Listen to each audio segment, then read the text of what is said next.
I think I have a very different question to ask you that's not related with Hajj.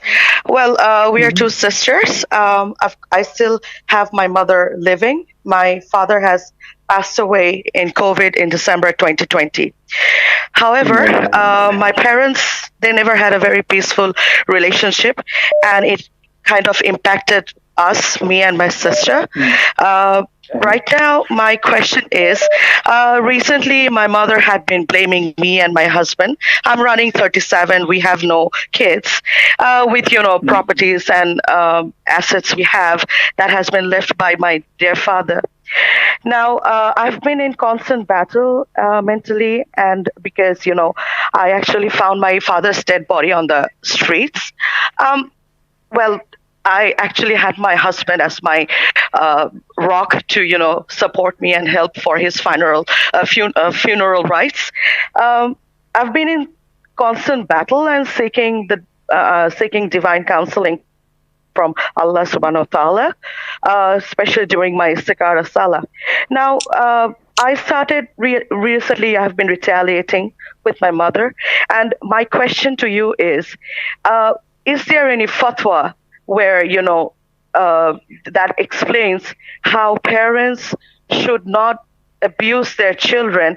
And if children have any rights to say something against their parents if they're being abused, because we have, especially in this part of the subcontinent, we grew up with this ideology that our Jannah, the children's Jannah, is basically it's written on the footsteps of their mother.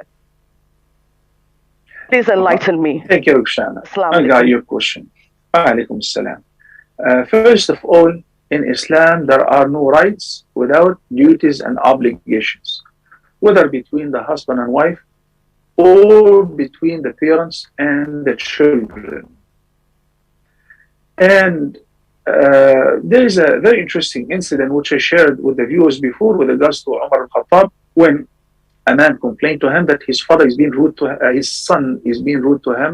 So he collected him, and before he would punish him, he asked him, "Why are you being rude and undutiful to your father?" He said, "Is it only the parents who have rights upon their children, or also the children have rights upon their parents?" He said, "Both." He said, "Would you educate me with my rights upon my parents?" He said, "The father should choose a good mother and give him a good name and teach him the deen, teach him the Quran." So, conclusion, he said that my father never gave me enough my rights. Okay.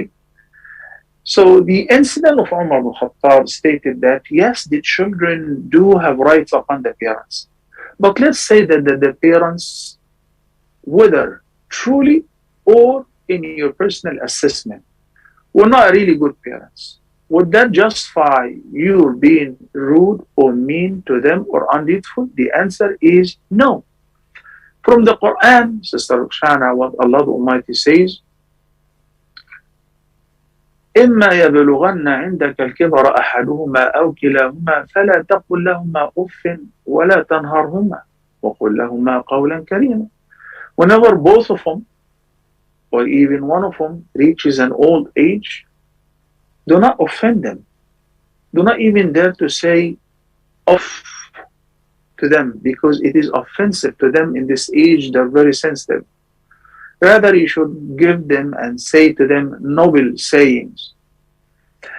Even if the parents were non Muslims and they were struggling to convert their son or daughter from Islam to disbelief, Allah the Almighty says, وإن جاهداك على أن تشرك بما ليس لك به علم فلا تطعهما وصاحبهما في الدنيا معروفا.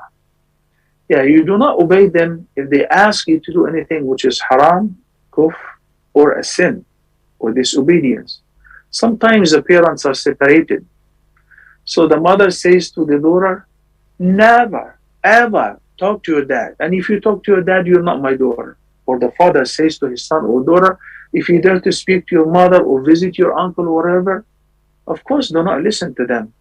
But they're going to boycott me. And that's why you have to be smart. You don't tell them I'm communicating with my mother. or with the other party whom they ask you not to communicate with, but you still fulfill what Allah has commanded you to do. Can you imagine? Allah says, even if they're kuffar and they struggle with you to make you kafir, huh? And hinder you from the path of Allah, صاحبهما في الدنيا معروفة.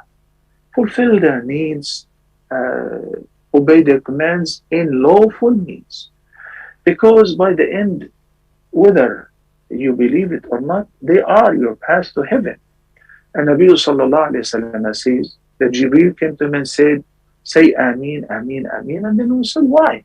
He said, say Ameen because he made a dua that may the one who witnesses his parents or one of them reaching an old age and yet doesn't enter Al-Jannah, may he lose, may he be humiliated, may his nose be stuck to dirt. So yes, Allah said that the parents have very high value. He commanded us right after worshiping Allah alone to be obedient to the parents. And Nabi sallallahu alaihi wasallam said, "Al-walidu awsatu abwab al-Jannah." The father is the middle gate to heaven. And there are ahadith and indications that Jannah lies beneath the feet of the mother. So if you obey her, you take care of her. Maybe why we as Muslims tend to give da'wah even to non-Muslims. And when it comes to our family members, our parents, hey, it's not going to change. You never know. Don't you want your mother to enter Jannah as well? By the end, she's the one who bore you for 9 months. She's the one who breastfed you for a couple of years. She's the one who brought you up.